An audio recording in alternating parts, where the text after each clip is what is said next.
कभी अपने पिता के चेहरे की लकीरों को ध्यान से देखा है? उन गहरी लकीरों को जो चश्मे के पीछे छुप जाती हैं। वो झुर्रियां सिर्फ उम्र का निशान नहीं होती, वो उन रातों का हिसाब होती हैं जब वो आपकी चिंता में सो नहीं पाए। वो उन दिनों की कहानी होती हैं जब उन्होंने अपनी ज़रूरतों को दबाकर आपकी ज़रूरतें पूरी की। वो पूरी जिंदगी एक पेड़ की तरह कड़ी धूप में खड़े रहे ताकि आप छांव में बड़े हो सकें। और आज हम उसी पेड़ की टहनियां काट काट कर अपनी सफलता की सीढ़ी बनाते हैं, और जब ऊपर पहुंच जाते हैं तो उसी पेड़ को पहचानने से भी इनकार कर देते हैं। ये कोई कहानी नहीं है, ये आपके घर का सच है। ध्यान से सुनिए। एक बहुत विशाल और बहुत पुराना पेड़ था, और उस पेड़ के भीतर एक छोटे से लड़के के लिए गहरा प्रेम बसा था। वो लड़का रोज आता, कभी पेड़ के फूलों का ताज बनाकर पहनता और खुद को जंगल का राजा समझता। और शायद जिसके सिर पर प्रेम का ताज हो, वो सच में किसी राजा से कम नहीं होता। जब थक जाता तो उसी पेड़ की छांव में बिना किसी डर के सो जाता।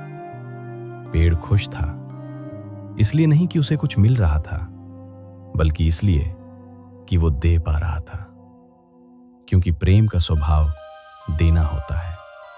फिर वक्त बदला, लड़का बड़ा हुआ, दुनियादारी के शोर में पेड़ की खामोशी को भूल गया। सालों बाद जब वो लौटा तो पेड़ खुशी से कांप उठा। उसने कहा, आओ, मेरे पास आओ, मेरे साथ खेलो। लेकिन लड़के ने कहा, मेरे पास अब इन सब बातों के लिए समय नहीं है। मैं अब बच्चा नहीं रहा, मुझे पैसे की जरूरत है जिंदगी में आगे बढ़ने के लिए। क्या तुम मुझे पैसे दे सकते हो? पेड़ एक पल चुप रहा, फिर बहुत शांत स्वर में बोला, मेरे पास पैसा तो नहीं है, लेकिन तुम मेरे सारे फल तोड़ ले जाओ, उन्हें बाजार में बेच देना, तुम्हें पैसे मिल जाएंगे। लड़के ने एक पल भी नहीं सोचा, वो पेड़ पर चढ़ा और सारे फल तोड़ लिए। जल्दबाजी में उसने कई कोमल टहनियां भी तोड़ दी, हरे पत्ते भी नोच लिए।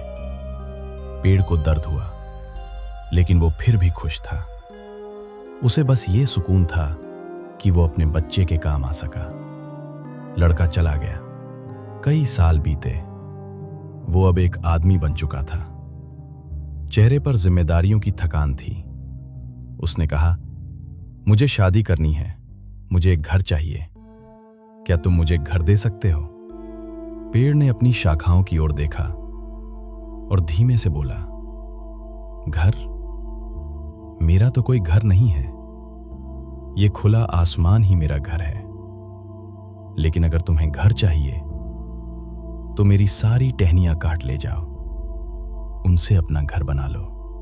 आदमी ने कुल्हाड़ी उठाई और एक एक करके पेड़ के वो हाथ काट दिए जिन्होंने कभी उसे झूला झुलाया था।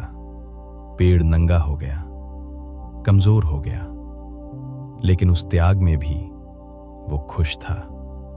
फिर बहुत समय बीत गया, वो आदमी फिर लौटा।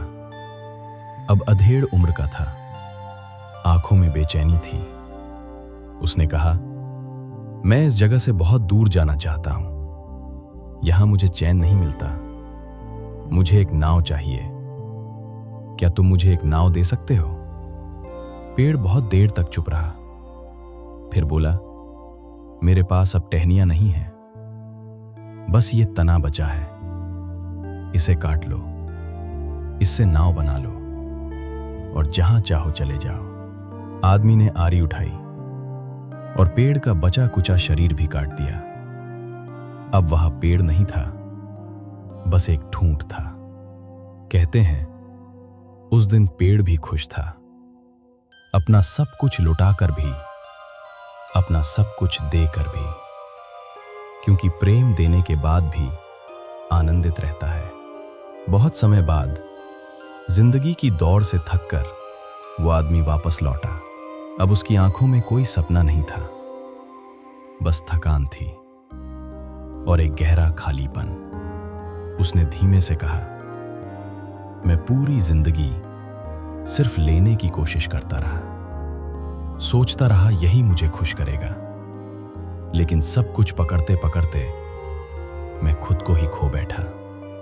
अब मुझे कुछ नहीं चाहिए, मुझे बस शांति से बैठना है।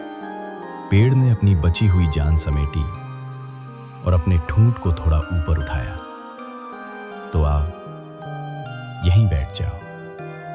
थके हुए लोगों के लिए इससे बेहतर जगह कोई नहीं। और वो अहंकार जो पूरी जिंदगी मांगता रहा, आखिरकार उसी प्रेम की गोद में आकर बैठ गया जिसने अपना सब कुछ लुटा दिया था।